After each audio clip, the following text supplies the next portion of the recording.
বিশ্ববিদ্যালয় কর্তৃপক্ষকে এই চমৎকার আয়োজনটি করবার অনুমতি প্রদান করবার জন্য। কেন প্রিয় নবী সাল্লাল্লাহু আলাইহি সাল্লাম সম্পর্কে আমাদের জানতে হবে। মুসলিম অমুসলিম যে কোনো মানুষ যদি তিনি সত্যি সত্যানুসন্ধানী হয়ে থাকেন, আমার মনে হয় তার জীবনে একবার হলেও মুহাম্মদ সাল্লাল্লাহু আলাইহি সাল্লামের জীবনী পাঠ করে দেখা উচিত। কারণ একজন মানুষ দুনিয়ার আলো দেখার আগেই বাবাকে হারিয়েছে, পৃথিবীর আলো দেখার পরপরই মাকে হারিয়েছে। বাবা এবং মা দুজনকে মানুষ যখন একেবারে শৈশবের শুরুতে হারিয়ে ফেলেন, ঠিক এরকম পরিস্থিতিতে একটা শিশুর জীবনের সামনের দিনগুলো কত কঠিন হয় সেটা বলার অপেক্ষা রাখেন। প্রিয় নবী সাল্লাল্লাহু আলাইহি সাল্লামের জীবনে দুঃখ এবং কষ্ট এখানে শেষ হয়নি, বরং শুরু হয়েছে। কৈশোরে যেতে না যেতেই তার সবচেয়ে বড় অবলম্বন, তার সবচেয়ে বড় আশ্রয়দাতা দাদা আব্দুল মুত্তালিবের ছায়াও তিনি হারিয়েছেন। এবং তিনি সামান্য একটু যখন সমাজে মাথা উঁচু করে দাঁড়াচ্ছিলেন, ততক্ষণে তার বহু চ্যালেঞ্জ সামনে চলে এসেছে। আর ঠিক সেই সময়টাতে তাকে ঘর থেকে যিনি সর্বাত্মক সহযোগিতা করছেন, ভেতর থেকে যিনি তাকে অনুপ্রেরণা দিচ্ছিলেন, তার সেই সহধর্মিনী খাদিজা রাদিয়াল্লাহু তাআলা আনহা, আর বাহির থেকে যিনি তাকে আশ্রয় দিচ্ছিলেন, সহযোগিতা করছিলেন, তার একমাত্র অবলম্বন ছিলেন, পায়ের তলের মাটি ছিলেন সেই চাচা আবু তালেব। ঠিক একই সময় আল্লাহ রাব্বুল আলামিন এই দুটি ছায়াকেও তার মাথার উপর থেকে সরিয়ে দিলেন। এরপর শুরু হলো মক্কার চিরচেনা মানুষগুলোর অচেনা আচরণ, তাদের সেই দুঃসহ নির্যাতন, জুলুম, এই সবগুলোকে পাশ কাটিয়ে তিনি আপন মিশনকে বাস্তবায়নের লক্ষ্যে এগিয়ে যেতে লাগলেন। যখন মক্কাতে আর থাকতে পারছিলেন না, আল্লাহর নির্দেশে হিজরত করলেন মদিনায় গিয়ে। সেখানে একটু শান্তিতে বসবাস করবেন সেই সুযোগটাও তাকে দেয়া হয়নি। তাকে সেখানে চাপিয়ে দেওয়া হয়েছে বদর, উহুদ, খন্দক, একের পর এক যুদ্ধ, বিগ্রহ, আগ্রাসন, জুলুম, নিষ্পেষণ। একটি একটি করে বাধা পেরিয়ে তিনি মাত্র মদিনায় হিজরতের পর 10 বছরের মধ্যে গোটা পৃথিবীর মোড় পরিবর্তন করে তার মিশনকে সাকসেসের সর্বোচ্চ শিখরে পৌঁছে তারপর দুনিয়া থেকে চলে গেলেন। একজন মানুষ যার পৃথিবীর আলো দেখার আগে থেকেই বিপদ মাথার উপর ছিল, পৃথিবীতে আসার পর পদে পদে একটা পর একটা পায়ের তলের মাটিগুলো সরে যেতে লাগলো। মৃত্যুর আগ মুহূর্ত পর্যন্ত যার বিরুদ্ধে এত ষড়যন্ত্র, এত বাধা, এত বিপত্তি, এত সংকট, এত কিছুর পরও মাত্র 10 বছরে গোটা পৃথিবীর মোড়কে পরিবর্তন করে পৃথিবীর নতুন ইতিহাস রচনা করে যে মহানায়ক চলে গেলেন, যে মহামানব চলে গেলেন, আপনি অন্য ধর্মাবলম্বী মানুষ হলেও আপনি সত্যানুসন্ধানের দৃষ্টির কারণে শুধুমাত্র এই লোকটি সম্পর্কে আপনার জানা প্রয়োজন। যে মানুষটির সামগ্রিক জীবনে একটি জায়গা পাওয়া যায় না যে জায়গাটি দেখে বলা যায় যে এখানে তিনি একটি ভুল সিদ্ধান্ত গ্রহণ করে সরি বলতে বাধ্য হয়েছেন। আপনাদের কারণ জানা আছে? তার জীবনে যারাই লিখেছেন তাদের কেউ কিন্তু এরকম কোন জায়গা বের করতে পারেননি যে 63 বছরের জীবনে 63 সেকেন্ডের জন্য এমন কোন সিদ্ধান্ত গ্রহণ করেছেন যার জন্য তাকে প্রায়শ্চিত্ত করতে হয়েছে। কে সে মানুষ? কি ছিল তার জীবনী? কিভাবে সম্ভব? আমরা তো আমাদের জীবনকে পরিবর্তন করবার জন্য, আমাদের ফ্যামিলির অর্থনৈতিক অবস্থাকে শুধুমাত্র পরিবর্তন করবার জন্য 30-40 বছরের ক্যারিয়ার অনেক সময় যথেষ্ট হয় না। সেখানে একজন মানুষ একটি পরিবার নয়, একটি দেশ নয়, একটি পৃথিবীর পরিপূর্ণ মোড়কে পরিবর্তন করে পৃথিবীর পুরো যে টার্নিং পয়েন্ট, সেই টার্নিং পয়েন্ট সৃষ্টি করে জাহান্নামমুখী পৃথিবীকে জান্নাতমুখিতার দিকে যিনি নিয়ে এসেছেন মাত্র 10 বছরের প্রচেষ্টায়, শত সহস্র বাধা সত্ত্বেও সে মানুষটিকে, সে সফল মানুষটিকে এত বাধা পাহাড় ডিঙ্গিয়ে কিভাবে তিনি সাফল্যের চূড়ান্ত শিখরে পৌঁছেছেন তাকে জানা বোধ হয় আমাদের বিবেকের দাবি। তাকে জানা বোধ হয় আমাদের নিজেদের প্রয়োজনে, আমাদের সাফল্যের প্রয়োজনে। আল্লাহ তাআলা আমাদের সবাইকে তাকে বারবার তার জীবনীকে পুনর্পাঠ করার তৌফিক দান করুন। দ্বিতীয়ত যে কথাটি আমি বলতে চাই তা হলো, আপনারা অনেকে হয়তো শুনে থাকবেন, ইসলামী বিশ্ববিদ্যালয় কুষ্টিয়ার সাবেক একসময় প্রফেসর ছিলেন, রোড অ্যাক্সিডেন্টে মারা গেছেন, ডক্টর খন্দকার আব্দুল্লাহ জাহাঙ্গীর রহমতুল্লাহি আলাইহি অত্যন্ত চমৎকার একটি উপমা দিয়েছিলেন। স্যার বলেছেন যে মোবাইল ফোন যেরকম 2 রকম, একটাকে আমরা সহজে বোঝার জন্য বাটন ফোন বলি, আরেকটা হলো স্মার্টফোন। স্যার বলেছেন যত প্রাণী আল্লাহ তাআলা সৃষ্টি করেছেন, এই সব প্রাণী, মানুষ সহ অন্য সমস্ত প্রাণীকে দুই ভাগে ভাগ করা হয়েছে। মানুষ ছাড়া যত প্রাণী আছে তারা সবাই হলেন বাটন ফোনের মতো। বাটন ফোনে যে ক্যালকুলেটর দেওয়া আছে ওইটাই ফিক্সড, সেখানে অন্য কোনো ক্যালকুলেটর আপনি চাইলেও ঢোকাতে পারবেন না। সেখানে যে প্রোগ্রাম দেওয়া হয়েছে, নতুন কোনো প্রোগ্রাম সেখানে ইনস্টল করার কোনো সুযোগ নেই। কিন্তু একটা স্মার্টফোনে আপনাকে শুধুমাত্র বেসিক বিষয়গুলো দেওয়া থাকে। আপনি কোন ক্যালকুলেটরটা নামাবেন সেটা প্লে স্টোরে, অ্যাপ স্টোরে গিয়ে আপনি চয়েস করতে পারেন। আপনি সেখানে কোন ব্রাউজারটা নামাবেন সেটাও আপনি চয়েস করতে পারেন। আপনি সেখানে কোন অ্যাপটা নামাবেন সেটা আপনি চয়েস করতে পারেন। আল্লাহ তাআলা মানুষকে সৃষ্টি করেছেন অনেকটা এই স্মার্টফোনের মতো করে, অর্থাৎ মানুষের ভেতরে তিনি কোনটা ইনস্টল করবেন, ভালো কিছু ইনস্টল করবেন, খারাপ কিছু ইনস্টল করবেন, এই ব্যাপারে আল্লাহ তাআলা মানুষকে স্বাধীনতা দিয়ে রেখেছেন। আর মানুষ যেহেতু কাউকে না কাউকে অনুসরণ করে এবং তার ভেতরে যদি কিছু না কিছু ইনস্টল করতেই হয়, এই প্রয়োজনে একজন মানুষ মুহাম্মদ সাল্লাল্লাহু আলাইহি সাল্লামকে পাঠ করা, তাকে জানা তার জীবনে গুরুত্বপূর্ণ। কারণ তিনি তার আল্লাহর দেওয়া ব্রেইনে, মেধায়, তার ভেতরে তিনি মুহাম্মদ সাল্লাল্লাহু আলাইহি সাল্লামের আদর্শকে ইনস্টল করবেন কিনা এই সিদ্ধান্তটা নেওয়ার জন্য তাকে জানা প্রয়োজন।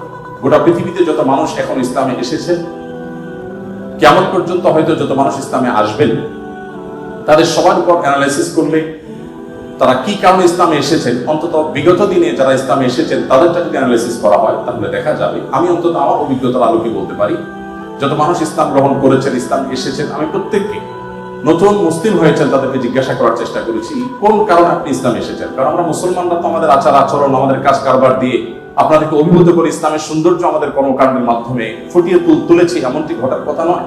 তাহলে কি কারণে আপনি ইসলামে এসেছেন? যত মানুষ ইসলামে এসেছে তার মধ্যে উল্লেখযোগ্য সংখ্যক ইসলামে এসেছেন কোরআন পাঠ করে, আর অবশিষ্ট যারা ইসলামে এসেছেন তাদের বড় অংশ ইসলামে এসেছেন নবী সাল্লাল্লাহু আলাইহি ওয়াসাল্লামের সিরাত পাঠ করে। বিধায় আমি আপনাদের সবাইকে উদাত্ত আহ্বান রাখতে চাই যে আপনার জীবনে একবার নয়, বারবার করে নবী সাল্লাল্লাহু আলাইহি ওয়াসাল্লামকে জানুন, তার জীবনের শুরু থেকে শেষ পর্যন্ত নির্মোহভাবে পড়ুন। আমি নিশ্চিত করে বলতে পারি যেটি আপনাকে প্রশান্তির চরম শেখরে পৌঁছে দিবে, আপনার ঈমানের মিটারকে অনেক বেশি উপরে তুলে দিবে। আল্লাহ তাআলা আমাদের সবাইকে সেই তৌফিক দান করুন। সম্মানিত উপস্থিতি, নবী সাল্লাল্লাহু আলাইহি সাল্লামের জীবনের বিভিন্ন দিক নিয়ে আপনারা আলোচনা শুনেছেন। আমি খুব সংক্ষেপে নবী সাল্লাল্লাহু আলাইহি সাল্লাম কিভাবে দুর্বলদের আশ্রয় কেন্দ্র ছিলেন সে বিষয়ে কিছু কথা আলোচনা করতে চাই। নবী সাল্লাল্লাহু আলাইহি সাল্লাম সবসময় দুর্বলদেরকে আগলে রাখার চেষ্টা করতেন, দুর্বলদের পক্ষে কথা বলতেন। আজ 2024-এর যেই সময়টাতে আমরা দাঁড়িয়ে কথা বলছি, আজকের পৃথিবীতে দুর্বলদের পক্ষে কথা বলাটা ফ্যাশনে পরিণত হয়েছে। আপনারা জানেন, দুর্বল মানুষদেরকে নিয়ে কেউ কাজ করলে সমাজে তাকে হিরো মনে করা হয়। আজকের এই সমাজে দুর্বলদের নিয়ে কাজ করলে তাদেরকে নিয়ে মানুষ অনেক গর্ব করে। এটা গর্বের একটা ব্যাপার যে কেউ দুর্বলদেরকে নিয়ে কাজ করছে। আমরা সুন্নাহ ফাউন্ডেশন থেকে অসহায় দুস্থদের জন্য কাজ করছি। আপনারা অনেকে আমাদেরকে সেজন্য মোবারকবাদ জানাচ্ছেন, শুভেচ্ছা জানাচ্ছেন, আমাদেরকে প্রেরণা দিচ্ছেন, ধন্যবাদ আপনাদের প্রতি। কিন্তু আমি যেটি বলতে চাচ্ছি যে আজ থেকে ঠিক ১৫০০ বছর আগের পৃথিবীতে যদি আমরা ফিরে যাই তাহলে আমরা লক্ষ্য করলে দেখতে পাবো সেই পৃথিবীতে দুর্বলদের পক্ষে কথা বলাটা ফ্যাশন তো দূরের কথা, সবচেয়ে বড় চ্যালেঞ্জের বিষয় ছিল। আজকের এই অনুকূল পৃথিবীতে দাঁড়িয়ে আপনি দাস-দাসীর অধিকার, আপনি শ্রমিকের অধিকার, আপনি নারীর অধিকার, আপনি অন্য ধর্মাবলম্বী সংখ্যালঘুদের অধিকার নিয়ে কথা বলতে পারেন। এই কথা বলাটা অনেক নিরাপদ, অনেক ফ্লেক্সিবল পরিবেশ আপনি দেখেন।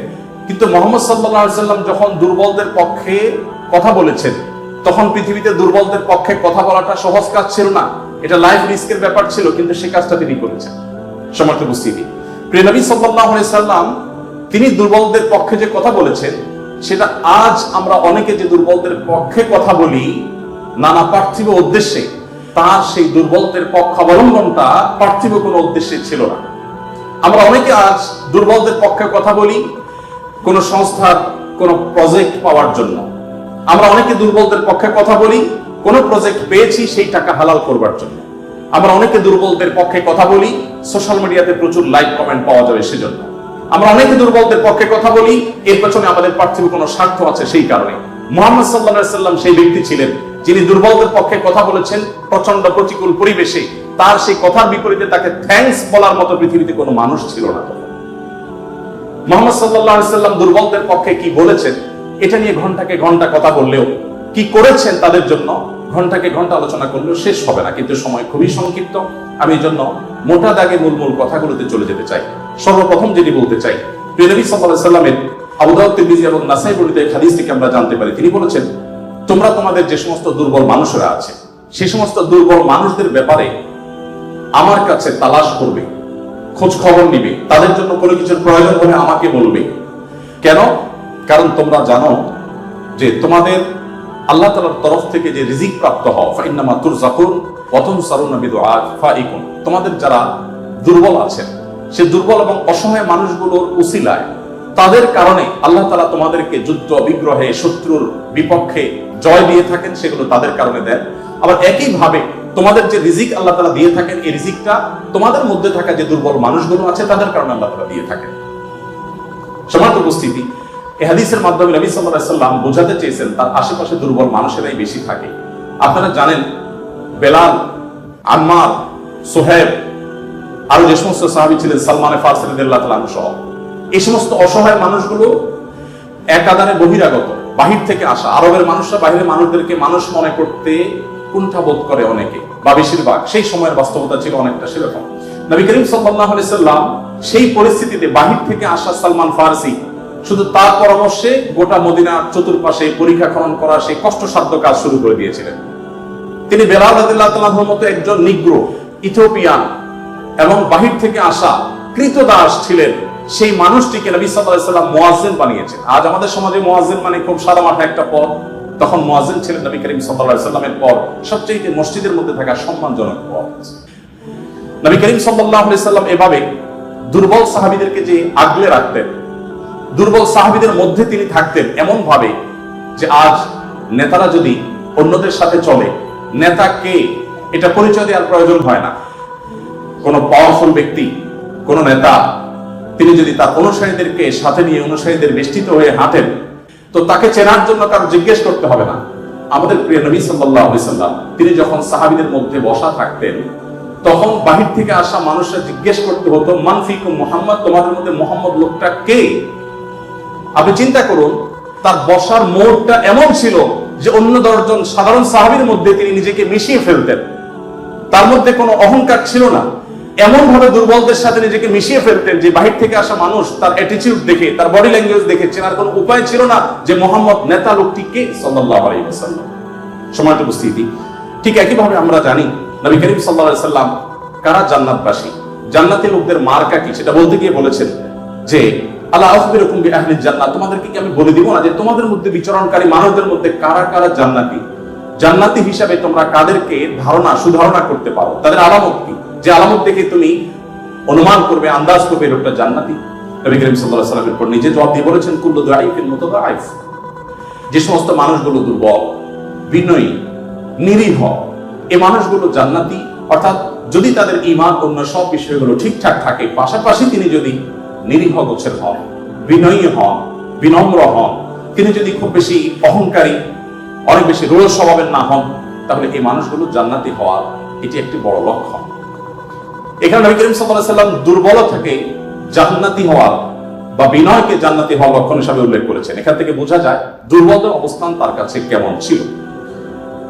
আমরা নবী সাল্লাল্লাহু আলাইহি ওয়াসাল্লামের যে দুর্বলদের প্রতি তার যে ভালোবাসা, তাদের অধিকার আদায়ের প্রচেষ্টা, তাদেরকে সমাজে তাদের যথাযথ অধিকার ফিরিয়ে দেওয়ার প্রচেষ্টা, সে সম্পর্কে যদি আমরা কয়েকটা উপমা দিতে চাই, আমরা একজন করে বলতে চাই। নারীদের ব্যাপারে বলতে চাই, আপনারা জানেন নবী সাল্লাল্লাহু আলাইহি ওয়াসাল্লাম যে সমাজে এসেছেন, সেই সমাজে নারী হিসেবে জন্মগ্রহণ করাটা এটা একটা অপরাধ ছিল। জীবন্ত কন্যাকে নিজের বাবা নিজের হাতে পুঁতে ফেলত শুধুমাত্র কন্যা হওয়ার কারণে। আল্লাহ কোরআনে বলেছেন, ওয়া ইযা বুশিরা আহাদুহুম বিল উনসা যাল্লা ওয়াজহুহু মুসওয়াদ্দান ওয়া হুয়া কাযীব, কারণ কন্যা সন্তান হয়েছে এই সংবাদটা তাকে দেয়া হলে তার মুখটা কালো হয়ে যেত। এরকম ভয়ঙ্কর এক বাস্তবতার মধ্যে নবী সাল্লাল্লাহু আলাইহি ওয়াসাল্লাম এসেছেন।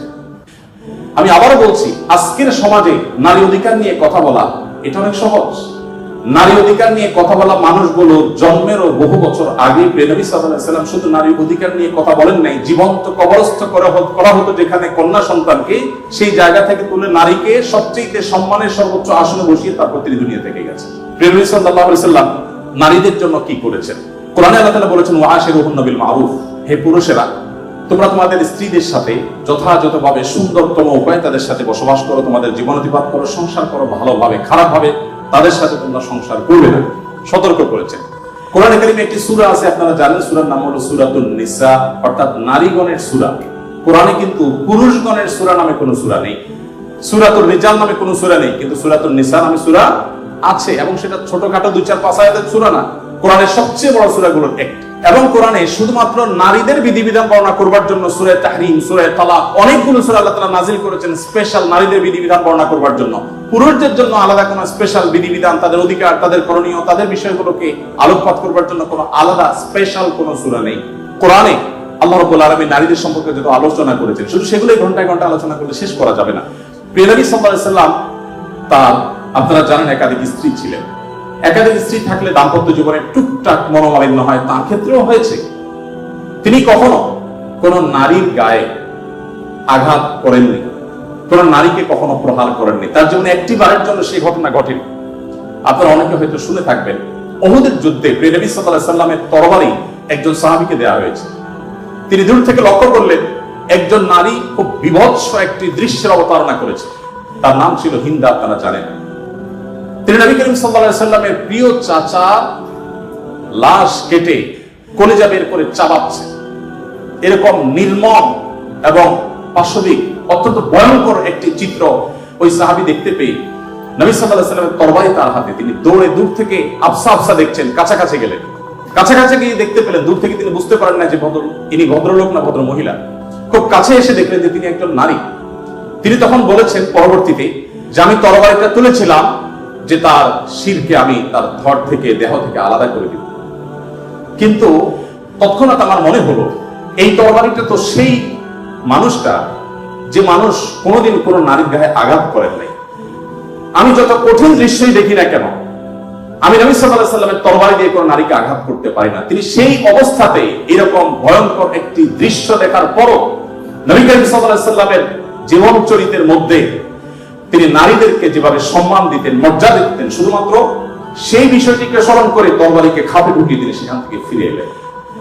প্রিয় নবী সাল্লাল্লাহু আলাইহি ওয়াসাল্লাম তিনি যুদ্ধের ময়দানে কয়েক শ্রেণী মানুষকে কোনোভাবেই যেন হত্যা না করা হয় তার জন্য আগে থেকে বলে রেখেছেন, এবং যুদ্ধের আগে যোদ্ধাদেরকে, মুজাহিদদেরকে বলে রাখতেন, খবরদার রণাঙ্গনের শত্রুপক্ষের অন্য সব মানুষকে আঘাত করলো, নারীদেরকে আঘাত করবে না।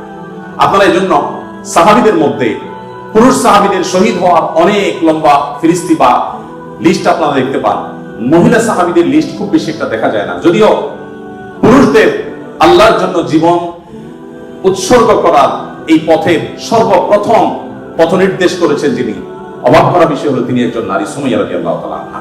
প্রিয় ভাইরা আমার, নবী করিম সাল্লাল্লাহু আলাইহি সাল্লাম তার জীবনের একেবারে শেষের দিকে বক্তব্যগুলোর, ভাষণগুলোর একটি ছিল ইস্তাউসু বিন নিসাই খায়রা, তোমরা নারীদের ব্যাপারে আমার কাছ থেকে ভালো ওসিয়ত গ্রহণ করো, অর্থাৎ আমি তোমাদেরকে ওসিয়ত করছি, আমি জীবনের শেষ মুহূর্তে, অন্তিম মুহূর্তে তোমাদেরকে উপদেশ দিচ্ছি, নারীদের বেলায়, মহিলাদের ব্যাপারে তোমরা ভালো আচরণ করবে, এটি আমার কাছ থেকে শুনে রাখো।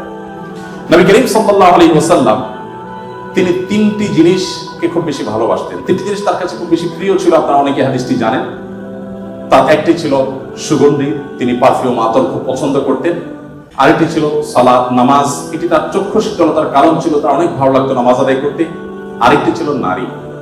এখানে নারী প্রিয় অর্থ হলো বাবা এবং মায়ের মধ্যে নবী সাল্লাল্লাহু আলাইহি ওয়াসাল্লাম বাবার চাইতে মাকে বেশি প্রায়োরিটি দিতেন।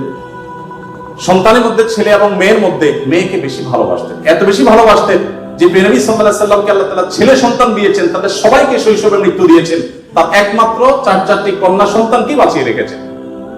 দিন শেষে তিনি কন্যাদের বাবা বাবা হয়ে বেঁচেছিলেন, ছেলেদের বাবা হয়ে বেঁচে ছিলেন না। ঠিক একই ভাবে নবী সাল্লাল্লাহু আলাইহি ওয়াসাল্লামের আরেকটা হাদিস সহিহ মুসলিমে বর্ণিত হয়েছে, আমরা জানি নবী সাল্লাল্লাহু আলাইহি ওয়াসাল্লাম বলেছেন, কেউ যদি তার 2টি কন্যা সন্তানকে প্রাপ্তবয়স্ক হওয়া পর্যন্ত সুন্দর আচরণ করে, যথাযথভাবে লালন পালন করে, কোনো প্রকার বৈষম্য না করে, অবিচার না করে, তাদের প্রতি সদাচরণ করে, তো কিয়ামতের ময়দানে নবী সাল্লাল্লাহু আলাইহি ওয়াসাল্লাম বলেছেন সেই লোক শুধু জান্নাতে যাবে না, কিয়ামতের দিন আল্লাহ নবী সাল্লাল্লাহু আলাইহি ওয়াসাল্লাম বলেছেন, আনা ওয়া হুয়া কাহাতাইন, সে এই 2টি আঙ্গুল যেরকম পাশাপাশি অবস্থান করছে জান্নাতে আমার ঠিক কাছাকাছি এইভাবে অবস্থান করবে 2টি কন্যা সন্তানকে যথাযথভাবে পালন করবার কারণে। আমি জানি না আপনারা নিশ্চয়ই অনেকে অনেক হাদিস পড়ে থাকবেন, আপনারা এমন কোন হাদিস পেয়েছেন কিনা যে 1 ডজন ছেলে সন্তান লালন পালন করলে এইরকম কোন ফজিলত, এর কথা কোথাও বলা হয়েছে? আপনারা দেখেছেন এরকম কোন হাদিস? আমি অন্তত পাইনি যে 1 ডজন ছেলে লালন পালন করেছে কোনো মা বাবা, তার বিনিময়ে তাদেরকে নবী সাল্লাল্লাহু আলাইহি ওয়াসাল্লাম বলেছে যে 12টা যেহেতু করেছে, 2টা মেয়ের বিপরীতে 12টা ছেলে করেছে, একটা পুরস্কার হোক না। এরকম কোন পুরস্কারের কথা আমার জানা নেই। এরপরে যখন এক শ্রেণীর মানুষ বলে যে ইসলাম নারীদেরকে ঠকিয়েছে, তখন তাদের ব্যাপারে কি বলা যায় সেটা আপনারা ঠিক করবেন। সম্মানিত উপস্থিতি, নবী করিম সাল্লাল্লাহু আলাইহি ওয়াসাল্লাম বলেছেন, কোন বাবা, কোন অভিভাবক, কোন প্যারেন্টস, কোন মা যদি কোনো কন্যার কারণে কন্যা দায়গ্রস্ত হয়ে পড়ে, সমাজের মানুষের কুসংস্কারের কারণে যদি তার মুখটা ছোট হয়ে যায়, কোন কারণে তিনি যদি কোনটা সময় পরিস্থিতির মধ্যে পড়ে যান, এরপরও তিনি যদি সেই মেয়েদেরকে লালন পালন করার ক্ষেত্রে কোনো কার্পণ্য না করেন, সমাজের বিরুদ্ধে দাঁড়িয়ে বুক টান টান করে যে তার কন্যাদেরকে তিনি ভালোবাসা দেন, সদাচরণ করেন, তাদের অধিকার যথাযথভাবে দিয়ে দেন, তাহলে সেক্ষেত্রে নবী সাল্লাল্লাহু আলাইহি ওয়াসাল্লাম বলেছেন এই কন্যাদের প্রতি সদাচরণ করবার কারণে জাহান্নাম থেকে মুক্তির কারণ হবে কিয়ামতের ময়দানে ওই ব্যক্তির জন্য। এটি নবী সাল্লাল্লাহু আলাইহি ওয়াসাল্লামের বহু হাদিস আছে, আমি আর সেদিকে যাব না, শুধুমাত্র একটি হাদিস বলে শেষ করব। সেটা হলো, আপনারা জানেন নবী করিম সাল্লাল্লাহু আলাইহি ওয়াসাল্লামকে জিজ্ঞাসা করা হলো, ইয়া রাসূলুল্লাহ মান আহাক্কুন নাসি বিহুসনি সুহবাতি, আমার সবচেয়ে ভালো আচরণ পাওয়ার অধিকারটা কার? নবীজি সাল্লাল্লাহু আলাইহি ওয়াসাল্লাম বলেছেন, উম্মাক, তুমি সবচেয়ে ভালো আচরণ করবে তোমার মায়ের। এরপর জিজ্ঞাসা করা হলো, হে আল্লাহর রাসূল, তারপর? আপনারা জানেন হাদিসটি খুবই প্রসিদ্ধ হাদিস, তিনি বলেছেন তারপর তোমার মায়ের। জিজ্ঞাসা করা হলো তারপর, এরপর বললেন তারপর তোমার মায়ের। এরপর সাহাবী যখন জিজ্ঞাসা করলেন, ইয়া রাসূলুল্লাহ তারপর? এরপর বললেন তোমার বাবা। আপনারা অনেকে শুনেছেন ডক্টর জাকির নায়েক, তিনি এই হাদিস প্রসঙ্গে বলেছেন, আল্লাহ নবী সাল্লাল্লাহু আলাইহি ওয়াসাল্লাম গোল্ড মেডেলটাও দিলেন মাকে, তারপর সিলভার মেডেলটাও দিলেন মাকে, ব্রোঞ্জটাও দিলেন মাকে, বাবাকে দিলেন একটা সান্ত্বনা পুরস্কার। এরপরে যদি কেউ বলে যে ইসলাম নারীদেরকে ঠকিয়েছে, যে যুক্তিতে বলে সেটা আপনারাও জানেন আমিও জানি, বলা হয় বাবার সম্পদে ছেলে যদি 2 টাকা পায়, মেয়ে 1 টাকা পায়, এখানে মেয়ের প্রতি অবিচার করা হয়েছে। আপনারা জানেন এর মতো হাস্যকর একটা দাবি আরেকটি হতে পারে না, কারণ ছেলে বেচারা, এতক্ষণ শুধু মেয়েদের কথা বলছি, আসলে তো ছেলেদেরকে আমরা দুর্বল হিসেবে দেখি। ছেলে বেচারা প্রাপ্তবয়স্ক হওয়ার পর বাবা মা তার ভরণ পোষণ দিতে বাধ্য নন। যদি বাবা বলেন যে তুমি প্রাপ্তবয়স্ক হয়ে গেছো, তোমার চাল ডাল তুমি জোগাড় করো, বাবা মা সেটা বলতে পারেন, সে রাইট তাদের আছে। বিয়ে এখনো বেচারা করে নাই, মাত্র প্রাপ্তবয়স্ক হয়েছে। এরপর প্রাপ্তবয়স্ক হওয়ার পর যখন বিয়ে শাদীর চিন্তা করে, বাপ মা এটা বলতেই পারেন যে বাবা তোমার বিয়ে শাদীর টাকা তুমি জোগাড় করো, আমি তোমার বইয়ের গহনা কিনে দিব, মোহর জোগাড় করব, তোমার খরচ খরচা দিব। এটা বাবা মা করতে বাধ্য নন শরীয়তের দৃষ্টিকোণ থেকে, ছেলেটা ছেলেকেই জোগাড় করতে হবে। আপনাদের অনেকগুলো প্রশ্ন আমার কাছে আসছে, এর মধ্যে সবচেয়ে কমন যে প্রশ্ন বারবার এসেছে সেটা হলো যুবকদের প্রশ্ন, বাবা মা বিয়ে দিতে চায় না, আমরা কি করব? আমি সে প্রশ্ন উত্তরে যেতে পারবো কিনা জানি না, তবে তরুণদেরকে আহাজারে আমার কষ্ট দেয়, কারণ আমি খুব বেশি বয়সে বিয়ে করিনি, আমি এখন নানা হয়েছি, আপনারা অনেকে জানেন। আমার এই বয়সে আমি নানা হয়েছি, এটা অনেকে শুনলে আসমান থেকে নাজিল হওয়ার উপক্রম হয় যে কিভাবে সম্ভব। তো আমি বলি, আমি আমার সংসার জীবন গোছানো শেষ, আমি এবং আমার মিসেস সহ বাকি জীবন আরামের সাথে দেশ বিদেশ যদি ঘুরেও বেড়াই, আল্লাহ বিল্লাহ করে বাকি জীবন কাটিয়ে দিই, আমার কোনো টেনশন নাই, কারণ আমার সংসারের সব সেট আপ করা শেষ। সে সমস্ত মানুষদেরকে দেখে আমার করুণা হয়, মায়া হয়, যারা আর্লি ম্যারেজকে দোষণীয় মনে করে, তারা অনেক বেশি দেরি করে তথাকথিত নিজের পায়ে দাঁড়ানোর কথা বলে 30-35 পার হওয়ার পর বিবাহ শাদী করেন। এই মানুষগুলো তাদের ছেলে মেয়ে হইতে হইতে, প্রথম তো আবার ছেলে মেয়ে নেওয়া যাবে না, একটা লম্বা সময় এনজয় করতে হবে, 40-এর পর হয়ে যায় ছেলে মেয়ে হতে হতে। এরপর এই ছেলে পড়ালেখা করে গ্রাজুয়েশন করতে করতে 55-60 চুই হয়ে যায়, ততক্ষণ সংসারের ঘানি টানতে থাকে। আল্লাহ না করুন ছেলেটা যদি অমানুষ হয়, এই বেচারা বৃদ্ধ বয়সে আর যাওয়ার কোনো উপায় নাই। আবার সন্তান তো 1টা বা 2টা বেশি নেওয়া যাবে না, তাহলে তার দুঃখের কোনো শেষ আছে? আর আমার সবকিছু কমপ্লিট। এখন ছেলে মেয়ে যদি বেশি বেতাল হয়, বেলাইন হয়, সোজা কানটা বলে দিয়ে দরজা দেখা দিতে কোনো অসুবিধা নাই, কারণ আমার 2nd, 3rd, 4th অপশন আছে, অনেকগুলো সন্তান আছে। আর দ্বিতীয়ত আমার বয়সে এখনো অনেকখানি বাকি আছে। যাই হোক, আমি সেদিকে যাচ্ছি না। আমি যেটা বলছিলাম সেটা হলো, ছেলেদের এই বেচারাদের যে অসহায়ত্ব, এটার কথা কেউ বলে না। দেখেন, আমিও নারীদের ওয়াজি করে গেলাম, ছেলেদের অসহায়ত্বের কথা একটু বলি। এই বেচারারা যতদিন বাবা সংসারে থাকবে, তোমার ঘানে তুমি টানো, বাবা মা বাধ্য না। মেয়েকে কিন্তু এটা বাবা বা মা বলতে পারেন না। এরপর যখন বিয়ে হবে, বিয়ের সময় ওই যে ছেলেরা চিরকুট নিয়ে আসে, হুজুর একটু বলে দেন আমার আব্বা এখানে আছে। আমি পল্টনে একটা হোটেলের উদ্বোধনী দিনে আমার এক বন্ধু মানুষ সেখানে গেছিলাম, এক ছেলে তার বাবাকে ধরে আমার কাছে নিয়ে আসছে, এসে বলছে হুজুর আপনার অনেক ওয়াজ শুনছি, আজকে আমার বাপটা হাতের কাছে পাইছি, আমাকে বিয়ে দেন। আমি বহু বলছি আজকে আপনি হাতে নাতে বলেন। আমি নিজে লজ্জা লাল হয়ে গেলাম, কি বেহার। যাই হোক, তো এই বেচারারা বিয়ে করতে যাবে, বাপ বলে যে কি করো তুমি, বিয়ে করবে মানে টাকা কামাই করো। মেয়েদের বিয়ের সময় কি বাবা মা এটা বলে তুমি কয় টাকা কামাই করছো তোমার বিয়ে দিব? বলে? বলার সুযোগই নেই, রাইটই নেই। এরপরে বিয়েটা যখন হয়ে যায়, এই বেচারা এতদিন নিজের পেট পালা লাগতো, এখন বউয়ের পেট পালো, ছেলে মেয়ের পেট পালো, তাদের উপার্জনের দায় দায়িত্ব তার। নিজের বাবা মা যদি বৃদ্ধ হয়ে যান, অসহায় হয়ে যান, তাদের দায়িত্ব তার। বাপের বাড়ি যাওয়ার সময় বাজারটা তার করতে হয়, শ্বশুর বাড়ি যাওয়ার সময় মিষ্টির প্যাকেটটার টাকাও তাকে দিতে হয়। শতভাগ খরচ ছেলে, আর বাপের সম্পদে পাবে হলো 2 টাকা 2 আনা, আর মেয়ে পাবে 1 টাকা। তার অন্যের খরচ তো দূরের কথা, নিজের খরচই তার উপরে বর্তায় না। ইসলাম কি তাকে কম দিয়েছে না বেশি দিয়েছে? একজনকে 2 টাকা দিয়ে বাজার পাঠিয়ে বিরাট বড় ফর্দ দেখাই দিয়েছেন, এতগুলো সব তোমাকে আনতে হবে। আরেকজনকে 1 টাকা দিয়ে বললেন যে তুমি শুধুমাত্র এই টাকা দিয়া যা খুশি তা করতে পারো। তাহলে এই 1 টাকা যাকে দেওয়া হয়েছে তার অধিকার কি কম দেওয়া হয়েছে না বেশি দেওয়া হয়েছে? আল্লাহর সাথে পাল্লা দিলে গোল্লা যাওয়া ছাড়া কোনো উপায় থাকে না। যারা নিজের বিবেক দিয়ে আল্লাহ সুবহানাহু ওয়া তাআলার বিচারকে, বিশ্লেষণকে বিচার করতে চায়, তারা আল্লাহর উপরে যে খোদার উপরে খোদাগিরি বলে যে সে মূর্খতা ছাড়া কিছুই করছে না। আমি শ্রদ্ধা রেখে তাদের প্রতি বলতে বাধ্য হলাম। যাই হোক, আমি যেটা বলছিলাম যে নবী সাল্লাল্লাহু আলাইহি ওয়াসাল্লাম মেয়েদের সম্পর্কে এত কথা বলেছেন, দেখুন যে মা হিসাবে মেয়েদের মর্যাদা এত বেশি।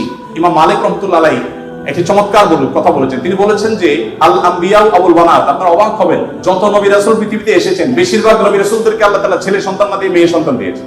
এরপরে যেটি বলতে চাই তা হলো বিধবা এবং ইয়েতিমদের ব্যাপারে। দেখুন, ইয়েতিম বিধবার ব্যাপারে নবী করিম সাল্লাল্লাহু আলাইহি ওয়াসাল্লাম বলেছেন, বুখারীতে হাদিসটি বর্ণিত হয়েছে, আস-সাইলাল আরমালাতি ওয়াল মাসাকিন কাল মুজাহিদি ফি সাবিলিল্লাহ আও কাল্লাযী ইয়াকুমুল লাইলা ওয়া ইয়াসুমুন নাহার।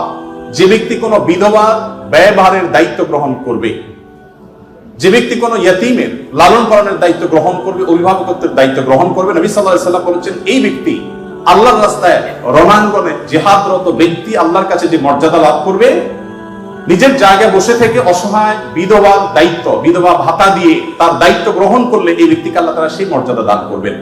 আপনি এরকম কোন হাদিস দেখাতে পারবেন না যে একটা লোক বেচারা বউ মরে গেছে, মনমরা তাকে, যদি কোনো ভদ্র মহিলা তার আশ্রয় দেওয়ার জন্য তিনি অনুপযুক্ত হওয়া সত্ত্বেও নিজেকে পেশ করেন, উপস্থাপন করেন, আর তার আশ্রয় হয়ে যান, তাহলে নবী সাল্লাল্লাহু আলাইহি ওয়াসাল্লাম বলেছেন তার এই পুরস্কার আছে। নিশ্চয়ই ভালো কাজের সওয়াব আছে, কিন্তু আলাদা পার্টিকুলার কোনো সওয়াবের কথা নবী সাল্লাল্লাহু আলাইহি ওয়াসাল্লাম বলেন নাই। কিন্তু একজন বিধবার ব্যাপারে কিন্তু সেই কথা বলা হয়েছে। ইয়েতিমের ব্যাপারে নবী সাল্লাল্লাহু আলাইহি ওয়াসাল্লাম বলেছেন, আনা ওয়া কাফিতুল ইয়াতীমি কাহাতাইন, আমি এবং ইয়েতিমের অভিভাবক, যিনি ইয়েতিমের দায়িত্ব নেন, এই দুইজন এই দুটি আঙ্গুলের মতো পাশাপাশি জান্নাতে অবস্থান করবে। আপনারা হয়তো বলতে পারেন যে জান্নাতে এই লোক নবীর কাছে থাকবে, এর আগে শুনলাম 2টা কন্যা লালন পালন করলে সেও নবী সাল্লাল্লাহু আলাইহি ওয়াসাল্লামের কাছে থাকবে, তো নবী সাল্লাল্লাহু আলাইহি ওয়াসাল্লামের কাছে কতজন থাকবে? আসলে দুনিয়াতে আমরা একজনের সাথে আরেকজন হাঁটতে পারি, আখিরাতকে আমরা দুনিয়ার মতো কম্পেয়ার করি বা বিবেচনা করি, আখিরাতের বিষয়টা সম্পূর্ণ ভিন্ন। নবী সাল্লাল্লাহু আলাইহি ওয়াসাল্লামের জান্নাত এটা তো দুনিয়ার কোনো প্রাসাদের মতো হবে না, বিশাল বড় জগৎ নিয়ে হবে। সবচেয়ে ছোট জান্নাতে যে গোটা পৃথিবীর সমান 10 পৃথিবীর সমপরিমাণ জান্নাত তিনি পাবেন। মহাশূন্য সম্পর্কে আমরা ধারণা পাওয়ার পর আমাদের কাছে এটা খুব সহজ মনে হয় যে পৃথিবীর অন্যান্য পৃথিবীর বাইরে যে আল্লাহ তাআলার মহা সৃষ্টি আছে সেগুলোর তুলনায় পৃথিবী খুব ক্ষুদ্র। যখন পৃথিবীতে এগুলো আবিষ্কার হয় না, আপনি চিন্তা করুন তখনকার মুসলমানদের জন্য ঈমান আনা কতটা কঠিন ছিল, যে কিভাবে এত বড় জান্নাত দিবেন আল্লাহ তাআলা, কোথায় এত জায়গা। কিন্তু আজ আমরা সেটা আবিষ্কার করেছি, আমরা জানি কিয়ামত পর্যন্ত আবিষ্কার হতে থাকবে। কোরআন এবং সুন্নাহর অনেক কিছু এখনো আমাদের বুঝে আসছে না, কিন্তু এক সময় হয়তো বুঝে আসবে। তো যাই হোক, নবী করিম সাল্লাল্লাহু আলাইহি ওয়াসাল্লাম ইয়েতিমের ব্যাপারে এই সুসংবাদ আমাদেরকে দিয়েছেন। এবং নবী সাল্লাল্লাহু আলাইহি ওয়াসাল্লাম একটা হাদিস বলে আমি শেষ করব। তিনি বলেছেন, যে ব্যক্তি তার পরিবারের মধ্যে কোনো ইয়েতিমকে সংযুক্ত করেন, এই জায়গা আমি একটু থামবো। ইয়েতিমকে সংযুক্ত করার মানেটা কি? আমাদের দেশে ইয়েতিম বা গরিবের বাচ্চাকে লালন পালন অনেকেই করেন, কিন্তু সেটা নিজের ধান্দায় করেন, গরিবের প্রয়োজনে না। কিভাবে সেটা? কারণ সন্তান হচ্ছে না, তখন তিনি একটু বাবা ডাক শুনতে চান, মা ডাক শুনতে চান, তো এই জায়গা থেকে তিনি একটা বাচ্চাকে নিয়ে আসেন, অসহায় মানুষের, কারো কোনো বাচ্চার বাবা মারা গেছেন, বাবা মারা গেছেন, মা মারা গেছেন, তাকে নিয়ে আসেন।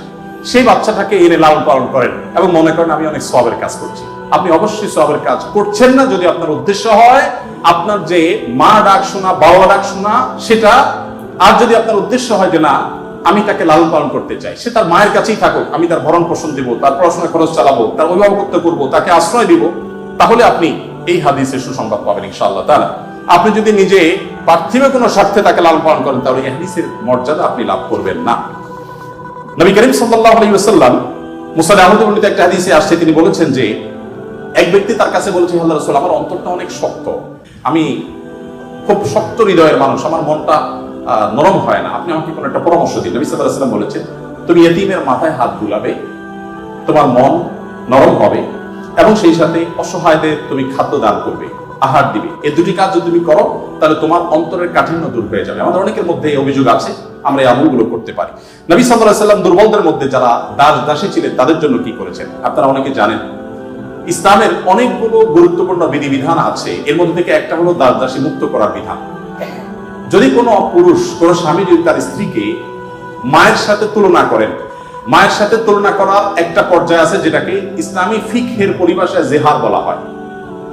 রাগে বসে এরকম অনেকে করে থাকেন যে আমার মা যেরকম হারাম তুমি এরকম হারাম, তালাকের মতোই অনেকটা এই টাইপের কথা যদি কেউ বলেন তার প্রায়শ্চিত্ত হলো তাকে একটি দাস মুক্ত করতে হবে।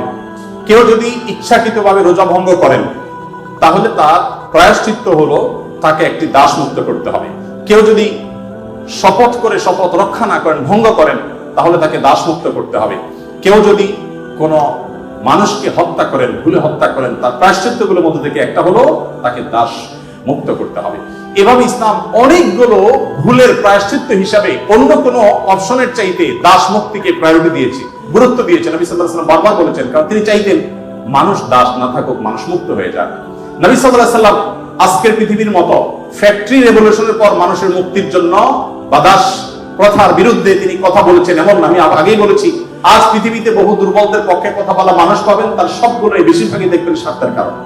আমরা নিজেরাও দুর্বলদের সহযোগিতা করি। এই যে বন্যা গেল, অনেকেই বন্যার সময় ত্রাণ নিয়ে গেছেন জাস্ট একটা ছবির জন্য, অনেকে ত্রাণ নিয়ে গেছেন, কষ্ট করেছেন, শুধু তার একটা লাইক দরকার, কিছু লাইক দরকার, কিছু কমেন্ট দরকার, কিছু বাহবা দরকার। তো নবী সাল্লাল্লাহু আলাইহি ওয়াসাল্লাম দাস দাসীদের মুক্তির জন্য কথা বলেছেন সেই সমাজে যখন দাস দাসী ছিল আজকের যুগে বিএমডব্লিউ মালিক হলে যেরকম গর্বের, দাস দাসী থাকা সেরকম গর্বের। এরকম মূল্যবান অ্যাসেট কোনো বিনিময় ছাড়া মুক্ত করে দেওয়ার জন্য নবী সাল্লাল্লাহু আলাইহি ওয়াসাল্লাম উৎসাহিত করতেন। শুধু তাই নয়, আপনারা জানেন যে নবী করিম সাল্লাল্লাহু আলাইহি ওয়াসাল্লাম বলেছেন কোন দাসকে যদি কেউ মুক্ত করে তাহলে ওই দাসের প্রতিটি অঙ্গকে মুক্ত করার বিনিময়ে যে ব্যক্তি এই কাজটি করলেন আল্লাহ তাআলা ওই ব্যক্তিকে তার ওই অঙ্গকে জাহান্নাম থেকে মুক্তির পরোয়ানা দান করবেন। নবী সাল্লাল্লাহু আলাইহি ওয়াসাল্লাম আরেকটি হাদিস আছে, তিনি বলেছেন জীবনের শেষ কথা।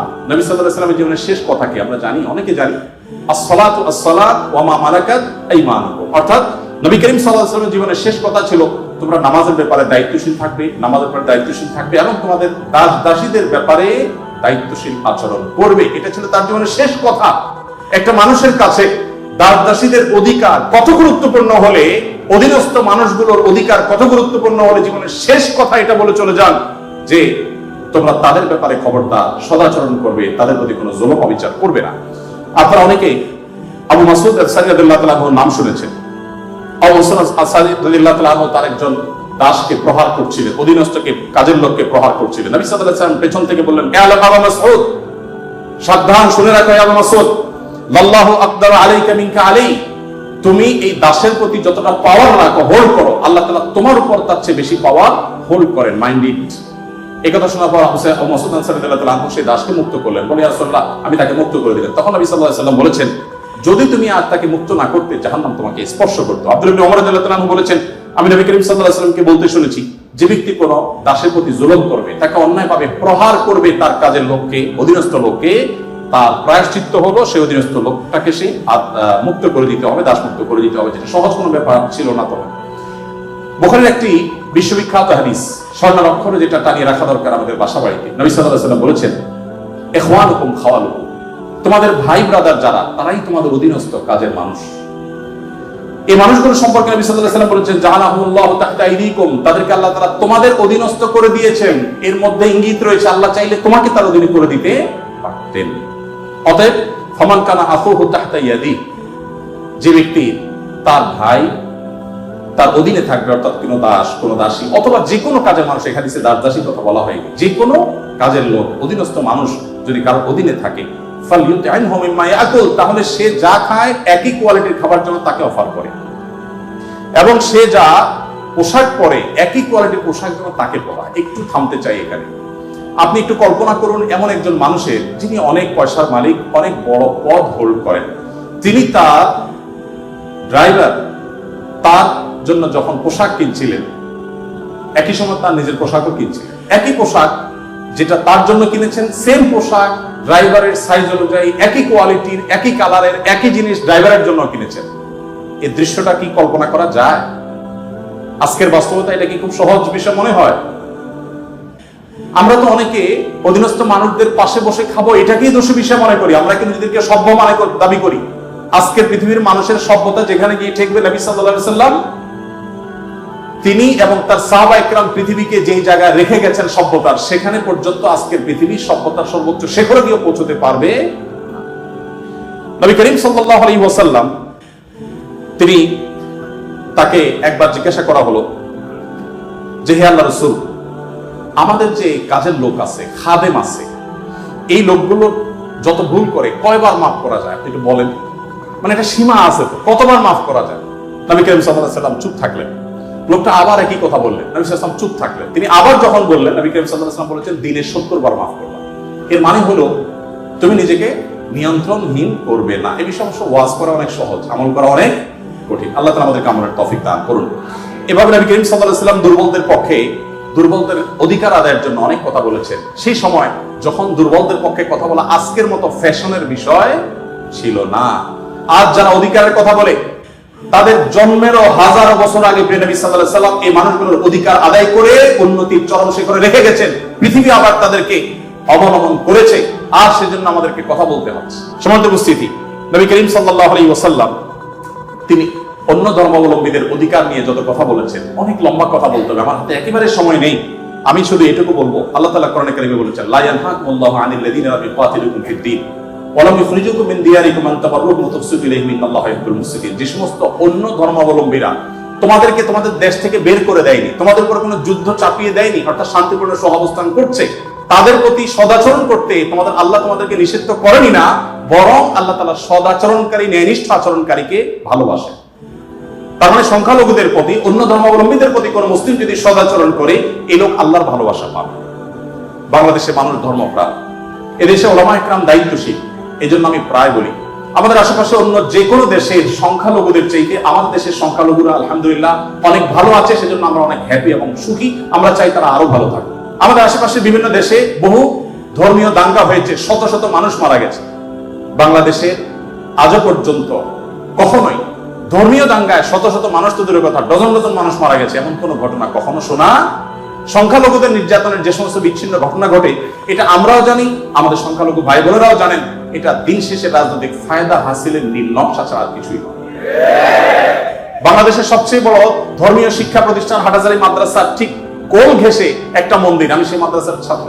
এত প্রাচীন এই মন্দির এবং মাদ্রাসাও প্রাচীন, শতবর্ষী মাদ্রাসা এবং প্রাচীন মন্দির।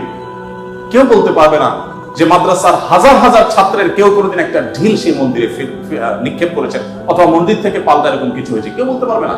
বাংলাদেশের মানুষের সাম্প্রদায়িক সম্প্রীতির যে উদ্যোগ দৃষ্টান্ত, পৃথিবীর অনেক উন্নত দেশেও সে দৃষ্টান্ত নেই। এটা আমরা কোত্থেকে পেয়েছি? ইসলাম থেকে পেয়েছি। আমাদের সংখ্যালঘু ভাই বোনদের প্রতি সদাচরণ করতে আমাদের ইসলাম বলে, ভালো মুসলিম হওয়ার প্রয়োজনে আমাদের এটা করতে হচ্ছে। অথবা আমরা যত বেশি ভালো মুসলিম হতে পারবো, আমাদের সংখ্যালঘু ভাই বোনরাও তত নিরাপদে থাকবেন। নবী সাল্লাল্লাহু আলাইহি ওয়াসাল্লাম বলেছেন, যেই ব্যক্তি কোন অমুসলিম, যিনি মুসলিম ভূখণ্ডে বসবাস করার পারমিশন নিয়ে আসছেন, ধরুন বাইরে থেকে ভিসা নিয়ে এসেছেন, অনুমোদিত তার বসবাসটা, এরকম কোন অন্য ধর্মাবলম্বীকে যদি কোনো মুসলমান হত্যা করে, এই মুসলমান এই হত্যার কারণে জান্নাত তো দূরের কথা, জান্নাতের গ্রামও সে পাবে। মানুষটা কিন্তু অন্য ধর্ম নয়। নবী সাল্লাল্লাহু আলাইহি ওয়াসাল্লাম একটা ইহুদির লাশ নিয়ে যাওয়া হচ্ছিল, তিনি সম্মান প্রদর্শন করলেন। সাহাবীরা বললেন, ইয়া রাসূলুল্লাহ, ইহুদির লাশ আপনি সম্মান প্রদর্শন করছেন? নবী সাল্লাল্লাহু আলাইহি ওয়াসাল্লাম বলেছেন, আলাইসাত নাফসা, সে কি মানুষ না? লোকটা ইহুদি হতে পারে কিন্তু তিনি মানুষ না। আব্দুল্লাহ ইবনে ওমর রাদিয়াল্লাহু তাআলার বাসায় ছাগল জবে হয়েছে, তিনি বাহির থেকে এসে জিজ্ঞাসা করলেন, আহাদাইতুম লিজানাল ইহুদি, আমাদের ইহুদি প্রতিবেশী বাসায় গোশত পাঠিয়েছো?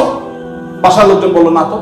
তখন তিনি বললেন, আল্লাহ রাসূল সাল্লাল্লাহু আলাইহি ওয়াসাল্লাম প্রতিবেশীর অধিকার নিয়ে এত কথা বলেছেন যে নিজের সম্পদে তাদের হিস্সা আল্লাহ তাআলা নির্ধারণ করে দেওয়ার উপক্রম হয়েছিল, আর তোমরা কেন প্রতিবেশী বাসায় খাবার পাঠাওনি? আমাদেরকে আরো ডেভেলপ করতে হবে। আমাদের আশেপাশে কোনো হিন্দু বসবাস করেন, আপনার পাশে ফ্ল্যাটে, পাশের বাড়িতে, আপনি কয়দিন তার বাসায় খাবার পাঠিয়েছেন, গিফট পাঠিয়েছেন? অথচ ইসলাম কিন্তু সেই নির্দেশ আমাদেরকে করে।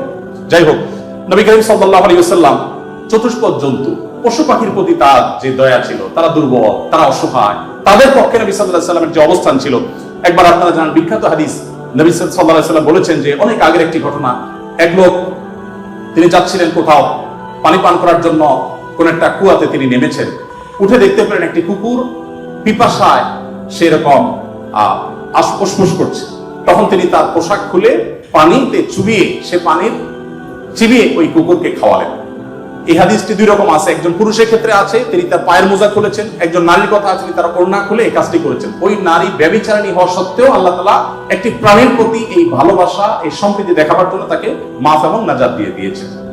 নবী সাল্লাল্লাহু আলাইহি ওয়াসাল্লাম বলেছেন যে এর বিপরীতে একজন নারী, আপনারা সেটাও শুনেছেন অনেকেই, যে একটি ইবাদতগুজার একজন নারী একটি বিড়ালকে বেঁধে রেখেছিলেন, এবং সে বিড়ালকে বেঁধে রাখতে রাখতে এক পর্যায়ে না খেয়ে বিড়ালটি মারা গেছে, তাকে খাদ্য দেননি। শুধুমাত্র এই কারণে তিনি ইবাদতগুজার হওয়া সত্ত্বেও আল্লাহ তাআলা ওই নারীকে জাহান্নামী হিসেবে ঘোষণা করেছেন, শুধুমাত্র একটা প্রাণীর জীবনের প্রতি এই হেয়ালিপনা করার জন্য। এখন প্রাণী তো দূরের কথা, মানুষের জীবন আমরা শেষ করে ফেলছি নির্দয় ভাবে। নবী করিম সাল্লাল্লাহু আলাইহি সাল্লামের আরো হাদিস আমরা জানি, একটা পাখির দুটি বাচ্চাকে কেউ একজন ধরে নিয়ে গেলেন। নবী আলাইহিস সালাম যখন দেখলেন এই কাজটি কেউ করেছে, তখন বললেন যে কে কাজটি করেছে? তখন নবী করিম সাল্লাল্লাহু আলাইহি সাল্লাম তাকে ডেকে বললেন, যাও, এই যে পাখি, মা পাখিটা সে ছটফট করছে, আমি দেখতে পাচ্ছি, এই বাচ্চাগুলোকে সেখানে রেখে আসো, এটা তোমার জন্য জায়েজ নাই, মা পাখির বাচ্চাগুলোকে তুমি ছিনিয়ে আনবে জাস্ট তোমার বিনোদনের জন্য। তখন নবী করিম সাল্লাল্লাহু আলাইহি সাল্লাম ওই নির্দেশ সাহাবীকে করেছেন এবং ভৎসনা করেছেন এই কাজটি করবার জন্য। এর বিপরীতে আরেকটা ঘটনা আমরা জানি, এর পাশাপাশি আরেকটা ঘটনা আমরা জানি, নবী সাল্লাল্লাহু আলাইহি সাল্লাম এক ব্যক্তিকে দেখলেন তিনি পিপিলিকার উপদ্রব থেকে বাঁচার জন্য আগুন দিয়ে পোড়াচ্ছেন। তিনি বলেছেন, খবরদার, লা ইউআযযিবু বিন-নার ইল্লা রাব্বুন নার, আগুন দিয়ে পুড়িয়ে নির্মম ভাবে তুমি এটাকে হত্যা করতে পারো, যদি হত্যা করতেই হয় তাহলে তুমি এমনি পিষে মেরে ফেলো, অন্য কোনো ভাবে মেরে ফেলো, নির্মম ভাবে তুমি মারতে পারো না। আমাদের অনেকে দেখবেন যে এক ধরনের আঠা পাওয়া যায় ইঁদুর মারা, সে আঠা দিয়ে ইঁদুর মারার চেষ্টা করেন, নির্মম ভাবে হত্যা করা বা নিধন করা, এটা জায়েজ নেই। সে আপনাকে উপদ্রব করে, আপনি হত্যা করতে পারেন, কিন্তু নির্মম ভাবে হত্যা করবা বা হত্যাকে আপনি এনজয় করবেন, এই অধিকার আপনাকে ইসলাম দেয়নি। নবী করিম সাল্লাল্লাহু আলাইহি ওয়াসাল্লাম তার সাহাবী আব্দুল্লাহ ইবনে সাঈদ ইবনে জুবাইর বলেছেন যে সাহাবী আব্দুল্লাহ ইবনে ওমর রাদিয়াল্লাহু তাআলা আনহু একবার যাচ্ছিলেন, দেখলেন যে কুরাইশের কিছু যুবক কিছু পাখিকে বেঁধে রেখে তীর নিক্ষেপ করছিলেন হাত সই করার জন্য, এবং ওই পাখিগুলোর যে মালিক তাকে বলেছেন যেটা লাগবে না মিস হবে, ওই তীরটা তোমার, বিনিময়ে তুমি তীর পেয়ে যাবে, আর লাগলে তো পাখি মারা যাবে। এটা জাস্ট মজা করছিল তারা। দেখেন আল্লাহ নবী সাল্লাল্লাহু আলাইহি ওয়াসাল্লাম সাহাবী আব্দুল্লাহ ইবনে ওমর যখন এসেছেন, জাস্ট তাকে দেখেছে, দেখার সাথে সাথে দৌড়ে পালিয়ে গেছে তারা, ওই যুবকরা, কারণ জানেন যে নবী সাল্লাল্লাহু আলাইহি ওয়াসাল্লাম সাহাবী কোন প্রাণীর প্রতি নির্মমতাকে সহ্য করবেন না, চলে গেছে তারা। তখন এবার আব্দুল্লাহ ইবনে ওমর রাদিয়াল্লাহু তাআলা আনহু বলেছেন, আল্লাহ লানত এবং অভিশাপ নাজিল হয় ওই মানুষগুলোর প্রতি যারা কোন প্রাণীকে এরকম বিনোদনের জন্য জাস্ট তীর মেরে, গুলি মেরে বিভিন্ন ভাবে লক্ষ্যবস্তু তাদেরকে বানায়। নবী করিম সাল্লাল্লাহু আলাইহি ওয়াসাল্লামের জীবনের বহু ঘটনা আছে, আমরা বলে শেষ করতে পারবো না, আমি একেবারে শেষের দিকে চলে আসছি। একবার নবী করিম সাল্লাল্লাহু আলাইহি ওয়াসাল্লাম একটি ওট দেখতে পেলেন, খুব ক্ষীণকায়, জীর্ণশীর্ণ, দুর্বল, এবং তার চোখে পানি। নবী সাল্লাল্লাহু আলাইহি ওয়াসাল্লাম তার শরীরের উপরে খুব আলতো করে হাত বুলিয়ে দিলেন। তখন সেই ওটের আচরণ দেখে বর্ণনাকারী সাহাবী বলছেন, মনে হচ্ছিল সে অনেকটা প্রশান্ত অনুভব করেছে। তখন তিনি ওটের মালিককে ডেকে বললেন যে এই ওটকে তুমি কেন ভালো করে খাবার দাবার দাও না, তার ব্যাপারে তুমি আল্লাহকে কেন ভয় করো? নবী সাল্লাল্লাহু আলাইহি ওয়াসাল্লাম তাকে সতর্ক করলেন। ঠিক একই ভাবে নবী সাল্লাল্লাহু আলাইহি ওয়াসাল্লাম ঐতিহাসিক একটি হাদিস সহিহ মুসলিমে বর্ণিত, তিনি বলেছেন, ইন্নাল্লাহা কাতাবাল ইহসানা আলা কুল্লি শাই, ফাইদা কাতালতুম ফাহসিনুল কিতলা ওয়া ইযা যাবাহতুম ফাহসিনুজ যিবহা। যদি কেউ কোন প্রাণীকে জবাই করতে হয়, জবাই করে খেতে হয়, আল্লাহ তার জন্য হালাল করেছেন, সেও যেন নির্মম ভাবে জবাই না করে। এই জন্য ছুরি যেন ভালো করে ধার দিয়ে নেয়, যাতে করে পশুর প্রতি নির্মমতা করতে করতে ধীরে ধীরে তাকে যেন হত্যা করতে না হয়। এমনকি কোনো মানুষকে যদি মৃত্যুদণ্ড দিতে হয়, তাকেও যেন নির্মম ভাবে হত্যা না করা হয়। প্রয়োজনে তাকে যদি মৃত্যুদণ্ড দিতে হয়, এমনকি রণাঙ্গনে যদি শত্রুপক্ষ হয়, নির্মম ভাবে তার অঙ্গ প্রত্যঙ্গ কেটে টুকরা টুকরা করবেন, এই নির্মমতা করার অনুমতি ইসলাম আপনাকে দেয়নি। আপনাকে মানুষ হতে বলেছে ইসলাম। নবী সাল্লাল্লাহু আলাইহি ওয়াসাল্লাম এক ব্যক্তিকে দেখলেন যে তিনি তার কোন একটা পশু জবাই করার জন্য শুয়ে তারপরে সেই পশু ছুরি ধার দিচ্ছেন। একদিক থেকে শুয়েছেন, হয়তো পা দিয়ে ধরে রেখেছেন, আর অপর দিক থেকে হাত দিয়ে তিনি ছুরি ধার দিচ্ছিলেন। নবী সাল্লাল্লাহু আলাইহি ওয়াসাল্লাম বলেছেন যে আতুরিদু আন তুমিতাহা মাউতা, তুমি কি চাও এই প্রাণীটাকে কয়েকবার হত্যা করতে? কেন তুমি আগে ছুরি ধার দিয়ে আনো নাই? নবী করিম সাল্লাল্লাহু আলাইহি ওয়াসাল্লাম একটি গাধার পাশ দিয়ে যাচ্ছিলেন, দেখতে পেলেন যে গাধাটার উপরে কেউ ছেক দিয়েছে, কোন লোহা টোহাতে দাগ দিয়ে ছেক দিয়েছে, ক্ষত বিক্ষত হয়েছে। নবী সাল্লাল্লাহু আলাইহি ওয়াসাল্লাম বলেছেন লানাল্লাহু আল্লাযী ওয়াসামা, যে ব্যক্তি গাধাটাকে ছেক দিয়েছে, আল্লাহর লানত, আল্লাহর রহমত থেকে সে বঞ্চিত হয়ে অভিশাপ তার উপরে নাযিল হবে। নবী করিম সাল্লাল্লাহু আলাইহি ওয়াসাল্লাম এক ব্যক্তিকে দেখলেন যে তিনি বলছেন, হে আল্লাহর রাসূল, আমি যখন ছাগল জবাই করি তখন আমি যাতে অপ্রয়োজনে কষ্ট দিতে না হয়, নির্মমতা করতে না হয়, সেদিকটা খেয়াল করে। নবী সাল্লাল্লাহু আলাইহি ওয়াসাল্লাম বলেছেন রাহিমাকুল্লাহ, তুমি যদি ছাগলের প্রতি দয়া পরবশ হও, আল্লাহ তাআলা তোমার প্রতি দয়া পরবশ হবেন। ভাইরা আমার, এমনকি তৃণলতা গাছপালা এগুলো প্রয়োজন ছাড়া যদি কেউ কাটে, নবী সাল্লাল্লাহু আলাইহি ওয়াসাল্লাম বলেছেন ওই ব্যক্তির মাথায় আল্লাহ তাআলা জাহান্নামের আগুন নিক্ষেপ করে, প্রয়োজন ছাড়া যদি বৃক্ষ নিধন করে কেউ। আমি যদি সারাদিন সারারাত বলি, হয়তো নবী সাল্লাল্লাহু আলাইহি ওয়াসাল্লাম দুর্বলদের অধিকার আদায়ের জন্য কি করেছেন, শুধু কথা বলেননি, কি করেছেন সেগুলো বলে হয়তো শেষ করা যাবে না। আজকে যে জায়গায় আমি দাঁড়িয়ে কথা বলছি, এই বিশ্ববিদ্যালয় সহ বহু বিশ্ববিদ্যালয়, বিশেষ করে পাবলিক বিশ্ববিদ্যালয়গুলো, যেগুলো মেধাবীদের, দেশের সবচেয়ে বড় বড় ভালো মেধাবীদের সবচেয়ে বড় বিচরণ ক্ষেত্র, এই জায়গা থেকে আমাদের আনন্দের ওখানে অনেক ইতিহাস যেমন রচিত হয়েছে, দুই একটি দুঃখের এবং বেদনার ঘটনা এখানে ঘটত। তার মধ্যে থেকে একটি হলো র্যাগিং এর ঘটনা। নতুন একজন শিক্ষার্থী, যেখানে পুরাতন শিক্ষার্থী বা বড় ভাইদের কাছে, সিনিয়রদের কাছে স্নেহ ভালোবাসা পাওয়ার কথা, র্যাগিং এর নামে তাকে অপমানিত করা, অপদস্থ করা, তাকে হ্যারাসমেন্ট করা, তাকে অপমান অপদস্থ করে পশুর মতো বুনো আনন্দে মেতে ওঠা, এটা আমাদের দেশের অনেক শিক্ষা প্রতিষ্ঠানের একটি অঘোষিত কালচারে পরিণত হয়েছিল। আমরা আশা করব এই পশুত্ব, এই নির্মমতা, এটা আমাদের দেশে আর কোনো শিক্ষা প্রতিষ্ঠানে কোনোদিন ফিরে আসবে না। আমরা সবাই যদি দায়িত্বশীল হই, আমরা সবাই যদি মানুষ হই, ভালো মুসলমান হতে হলে ভালো মানুষ আমাদেরকে হতে হবে। আমরা যদি ভালো মানুষ হই, তাহলে আমাদের দ্বারা এরকম ঘটনা কখনো ঘটতে পারে না। একজন মানুষের কষ্ট কারণ আনন্দের কারণ হতে পারে না। নবী করিম সাল্লাল্লাহু আলাইহি ওয়াসাল্লাম বলেছেন, যে ব্যক্তি কোনো ছোটদের প্রতি স্নেহ করে না, ভালোবাসে না, সে আমার উম্মত না।